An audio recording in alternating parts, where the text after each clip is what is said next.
in this video, I'm going to continue some of the conversation that we were having in the last couple of videos talking about accelerationism. Specifically, I want to continue the conversation that we talked about in the last video, particularly explaining accelerationism as a negative strategy versus K-teams, and continue some of the conversation that we had where we just kind of set what I thought was maybe like the best form of some of the priorities that you should have when you're trying to figure out how to execute those arguments versus critical teams as a negative team, and the ways that you can set up some of the arguments that I'll be talking about here in the central kind of points of contestation. I think that will set up a lot of the stuff that we talk about in this video. So if you haven't, I would definitely watch the last video that I did, and if not, definitely the intro to accelerationism video, because a lot of that is kind of really helpful for promoting at least like the immediate context that you need to understand a lot of the suggestions I'll be giving in this video when dealing with other portions of the flow. And I think that it's just extremely important to kind of have this like holistic understanding of the conversations that we've been like advancing about accelerationism in order to really understand the stuff that we're talking about here. I think that there are a lot of really interesting ways that accelerationism can really attend to the link debate, the permutation debate, the impact comparison debate, and the alternative debate. But I think that it can get really complicated and messy depending on the way in which you're kind of using some of these earlier portions of the debate, like the framing and thesis, to kind of like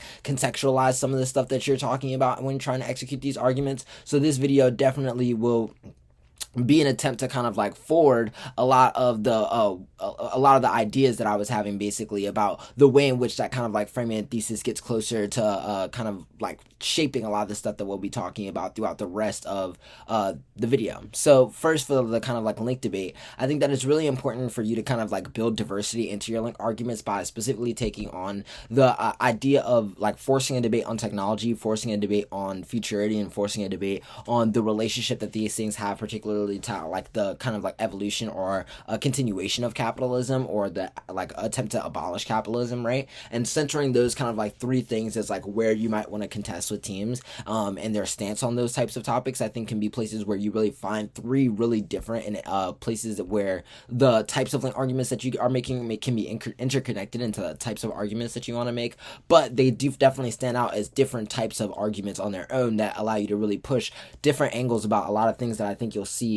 on this resolution. I think specifically, like for instance, when you're talking about things like apps that will take up futurity, when you're thinking about like Afrofuturity, when you're thinking about other forms of trying to think about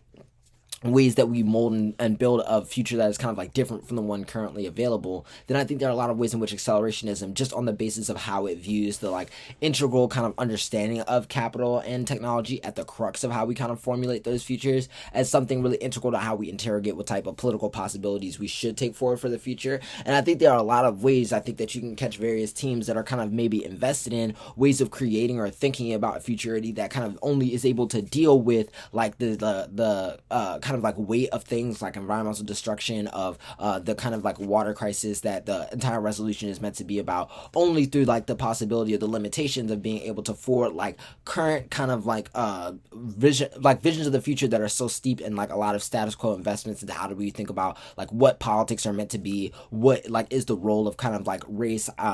identity, etc., in the way that we think about politics, what is the role of like affect, performance, etc., and how we think about politics and the way that we kind of place value in things like storytelling, etc., all of which I think can be interesting places for you to find offense, for you to really contest the affirmative, both on a lot of the standard link arguments that you would see when reading a Cap K, in terms of just the general stance and the relationship between the affirmatives like way of constructing or critiquing the world and how that kind of transfers into praxis, but also at the level of what their stance is on futurity, whether or not they say that it's good or bad, because like I said in the last video, I think that even when they take up a more pessimistic view of the future, there are a lot of arguments to be made about like why the kind of like way in which accelerationism requires us to look towards the future and to build something that is currently outside of the limitations of the status quo is not only necessary but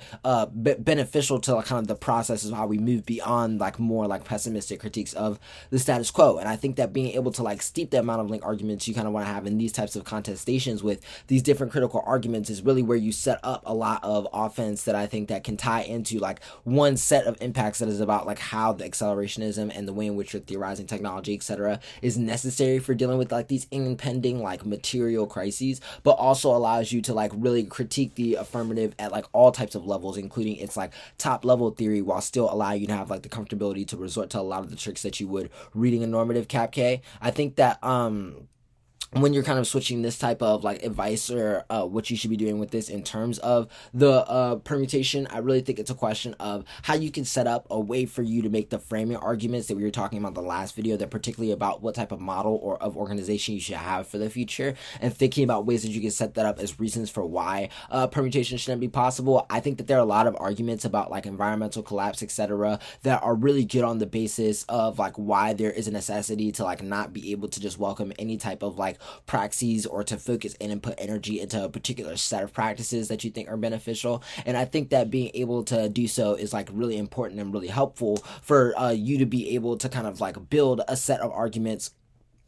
around why, just at a level of like what is kind of the immediate necessity for how we combat things like the impending water crisis, etc., requires us to only like take up one or two particular options, or like only allows us to be able to make like finite political decisions that open us up to like radical changes to what the future can be. And I think that making a lot of investment into how that framing applies to the permutation is the best place for you to set like clear lines of competition that make the permutation a lot harder for the other team to execute. And then I think on the other end, when you're trying to resolve like maybe the more formal or the more content levels of the permutation, I really think it's a question of forcing the affirmative to sit in particular examples that you can like spot or make arguments out of the type of organizing model that they're forwarding, and then use in order to create your own types of like formations or examples that are particularly different in how they think about the role of like centralized institutions or varying types of different political